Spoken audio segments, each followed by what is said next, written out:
Dave Charles has been in the radio business more than 60 years. And last year, Dave was inducted into the Canadian Broadcasters Hall of Fame.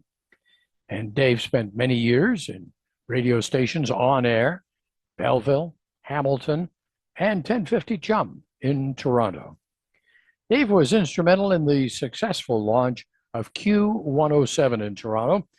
And on the heels of that, got calls from the United Kingdom, from Australia, South Africa, and other places to come and have a look at radio in their countries.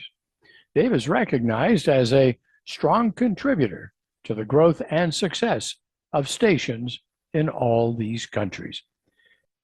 Dave today is considered a global media strategist. His company, Media Results, is dedicated to assisting stations to navigate today's increasingly complex media landscape. Here is Dave Charles. Dave, you've been in and around radio for more than 60 years. That sounds like a long time. And as we celebrate Radio Day, I'd be really interested in knowing what it was that catapulted you into radio and got you fascinated about radio. It was my dad. My dad, Jack, we grew up in Ancaster. And when I got my first transistor radio back in 1959, I could hear all these radio stations coming in because we lived on the mountain. We had a little bit of height. So I could hear WCFL Chicago, WABC in New York, WSM in Nashville, and WOO Fort Wayne, Indiana. And all these stations were coming in. So I thought that was terrific, and I would listen at night after I did my homework to radio, and I was hooked on radio. Locally, you and I grew up in Hamilton, so we had CKOC, we had Chum AM at the time, and WKBW in Buffalo and WGR. So radio to me was my thing, other than playing hockey and sport. I loved radio. I loved it because of the music, because of the fun personalities, and because of all the things I thought were terrific at the time.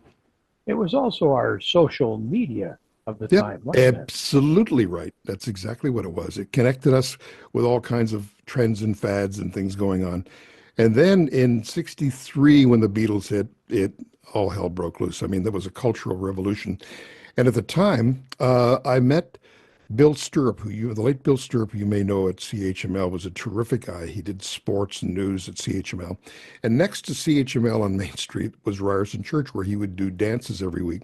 So I went down and I introduced myself and said, "Hey, I'm interested in getting into radio." And he says, "Well, we'd like to try you out on doing high school sports reporting." So I would go around to all the high school events, basketball, football mainly, and do these little reports on CHML.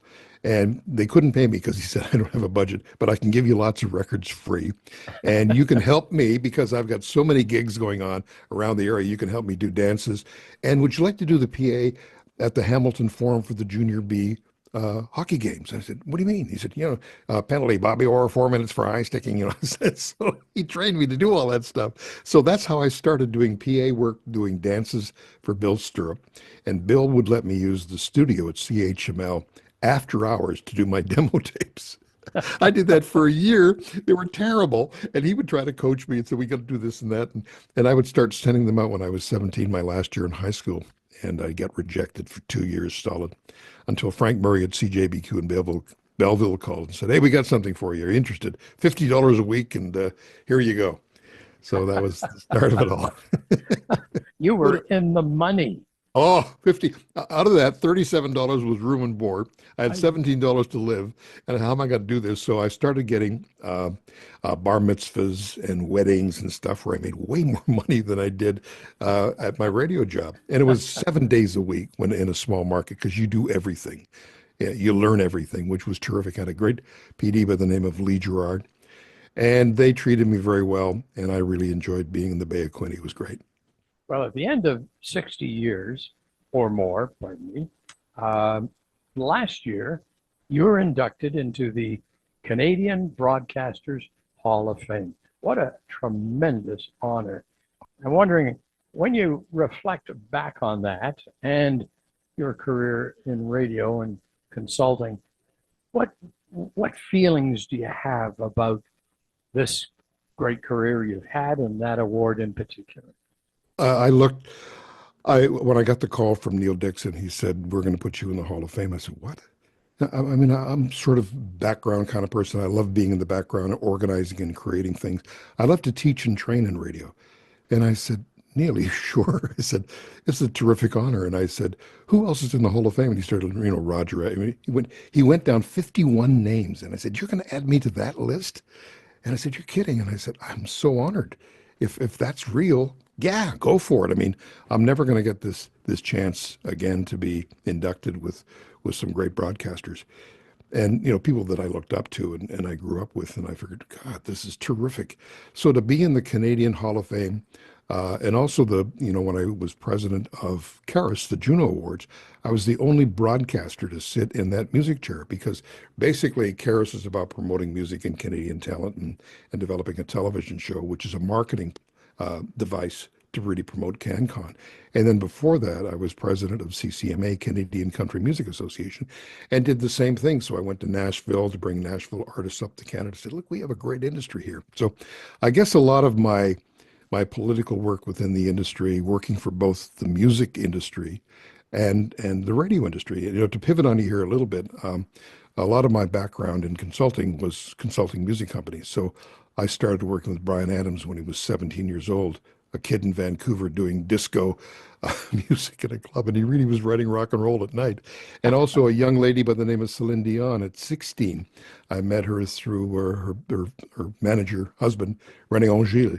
And she was very shy. And he said, "Look, we'd like to, she's doing really well in Quebec and France, but she's not getting any traction in English. We're going to do an English album. Can you help us pick the songs for radio?" And another little girl by the name of Shania Twain. Her name was Ellen Twain, and she would do these Broadway type shows at schools and stuff. Went out to see her, terrific talent, and we got her into Nashville and hooked her up with the producers down there. But those are three iconic world-class artists that I had a chance to do the A&R, which is artist and repertoire for, and set them on a good career path. And that's a thrill. And to be in Brisbane, where I lived in Australia, and to see Shania Twain fill a 40,000 seat arena. You have no idea how that felt. I was just sitting there like a proud dad and say, "Wow, look at this. Look at this." It was amazing. And that's the luck I've had in my career, being in those positions where people said, "Hey, can you help us?" Sitting in studios with Gordon Lightfoot, Anne Murray, and Bruce Cockburn, and hearing their original songs being created before my very ears. And I figured, how lucky am I? So Yeah. having a dual career in both radio and in the music industry was a thrill and just a career that I could never dream of. In addition to all this, Dave, you've consulted with radio stations on a number of continents. You talk about Australia, but also in South Africa and Malaysia. How important is and was radio in those countries? Well, let's take South Africa as an example. I was invited in by SABC, which is the South African version of CBC. And there's 9 provinces in South Africa, and there's 11 official languages, not two like we have in Canada, 11 official languages. So they invited me in to really help develop the radio system because after the apartheid system went sideways and got extinguished, thank God, Nelson Mandela was the prime minister. And one of his edicts was to make sure that the black people who were denied opportunities could get back on the radio and develop their skills in communication in all 9 provinces. So we traveled regularly to all nine provinces and worked with some amazing talents through interpreters and developed their skills and basics of radio. And they started to feel it, and the music was fantastic, and they were communicating, and they had a lot of things to overcome, unemployment, and a lot of unemployment, a lot of crime, and a lot of things that their oppressors left them with that they had to deal with, and it was a thrill to be in that transition team, So, and to work in areas like Limpopo province in a place called Polokwane. The SABC radio station up there said, "Our number one issue is jobs." He said, "People are killing each other in the streets to get local jobs. Can you help us with doing something?" And I said, "Well, we developed in the front of their major newscasts a feature called Peace Jobs, which all the local manufacturers and all the businesses would send in their daily jobs. And eventually, this became the number one feature for the radio station. People would listen every day faithfully to hear what jobs were available. And eventually, everything calmed down. People were back to work. And that's the power of radio. When you can do that sort of thing and get people, moving in a positive direction, you can do many, many good things. I think a lot of people take radio for granted. Hmm. We turn on our phone, hit our app, and there's the radio station, or we go to the website and we stream it online in our Yep. car. The radio's right there. But as you're describing it, radio is so much more in so many countries around the world. It's like a lifeline. Well, Malaysia is another example. We went in there with Austrade, and at the time, the government was wanting to westernize Malaysia because on the top of the country there's Thailand, on the bottom there's Singapore, which is like the New York, and Malaysia was just kind of loping along, and it only had two radio networks. One was called Time Highway Radio, which went right from the top of the country to the bottom, and basically gave time, weather, and news. And they had another music station, which was local music and wasn't very good. So the king said, "Look, we would like to develop more radio networks. Can you help us?" And so they gave us five licenses to do networks across all of Malaysia. Now, as a foreigner, your company can't own these radio stations. So we did a profit sharing of 50-50 of the revenue, which worked out very, very well. So we went in there and developed many radio stations. If you go to Astro, ASTRO radio, you will see the radio networks that are there. We started out with five when I was there, and now there are about 12.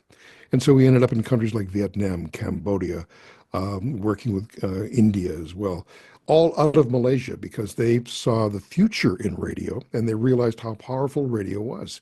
Because in the early 60s, they too had religious factions warring over things, and it was not a good place to be. But the king realized that to make Malaysia a world leading country, that he had to have radio as part of the infrastructure of developing good governance and also developing international trade relationships, and radio was a key cornerstone of that. Safe to say that radio has a good future, certainly for the foreseeable future. It obviously is a mainstay medium. As we start to see television networks suffering and Hmm. finding it hard to stay afloat, radio seems to be a medium that just keeps on giving back to the people. It does, and there's things happening in radio that we all realize right now that are wrong. Greedy radio companies, radio ownership is cutting back on radio staff. And when in the early '80s, when you said video killed the radio star, actually greedy ownership is killing a lot of local radio, and they're cutting it, so they can be more profitable. Because we got hit hard with COVID for 2 years. Revenues went down, and they're now just starting to come back up, and they will return as long as radio is relevant and vibrant and remains hyper local. So what you do at Canoe Radio and what your group does is very smart. You know that you have to have news and you have to be relevant to the local environment you serve. You can't be all things to all people. But ownership has got to reinvest in radio, bring people back, because a lot of people lost their jobs because of COVID.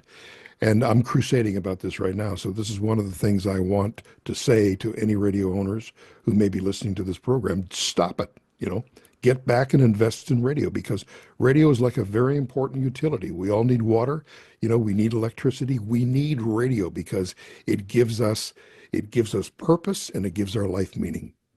Dave, as we celebrate World Radio Day, I thank you for all this.